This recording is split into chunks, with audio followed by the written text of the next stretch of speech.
तेव्हा सर्वांग झाले चांदण्यानी मोहरलेले झाड. आज परत एकदा शांताबाईंचीच एक कविता घेऊन आली आहे. त्या कवितेचं नाव आहे मी चंद्र पाहिला. चंद्र पाहणारा माणूस तोच असतो आणि चंद्र देखील तोच असतो, पण पाहणाऱ्याचा दृष्टिकोन, पाहणाऱ्याचा आयुष्यातली तेव्हाची परिस्थिती बदलते आणि त्याची अनुभूती देखील बदलते. ऐकूयात. मी चंद्र पाहिला. चंद्र प्रथम पाहिला मामाच्या चिरेबंदी वाड्यातून. चंद्र प्रथम पाहिला मामाच्या चिरेबंदी वाड्यातून, निंबोणीच्या लेकूरवाळ्या झाडातून. तेव्हा आईने भरवलेल्या दूधभाताला होता चांदण्याचा रंग आणि अमृताची चव. तेव्हा आईने भरवलेल्या दूधभाताला होता चांदण्याचा रंग आणि अमृताची चव. मग पुढे तारुण्य. चंद्र पुन्हा पाहिला आवडत्या कवितांच्या पानातून, स्वप्न भरल्या तरुण मनातून. तारुण्यात सगळंच सुंदर दिसत असतं, सगळंच आपलं वाटत असतं आणि प्रेम जडलेलं असेल तर मग काय विचारता.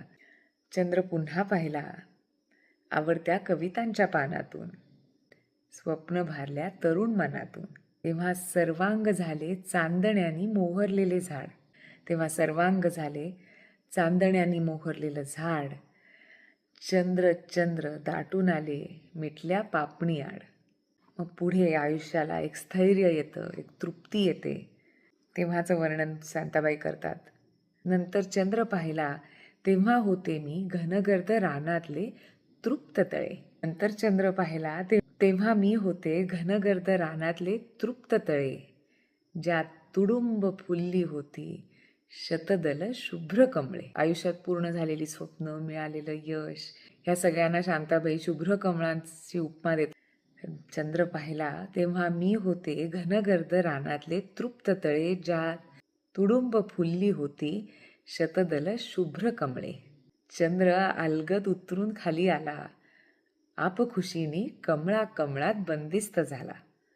आपखुशीनी म्हणजे आपणहूनच, स्वतःहून.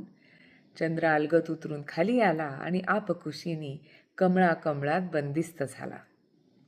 पुढे वार्धक्यात त्या म्हणतात, आणि परवा चंद्र पाहिला. चंद्र पाहिला एकटाच फिरताना, जड पावलांनी आभाळ पार करताना. चंद्र थकलेला, खाली वाकलेला वयाचे ओझे वाहून. चंद्र थकलेला, खाली वाकलेला वयाचे ओझे वाहून.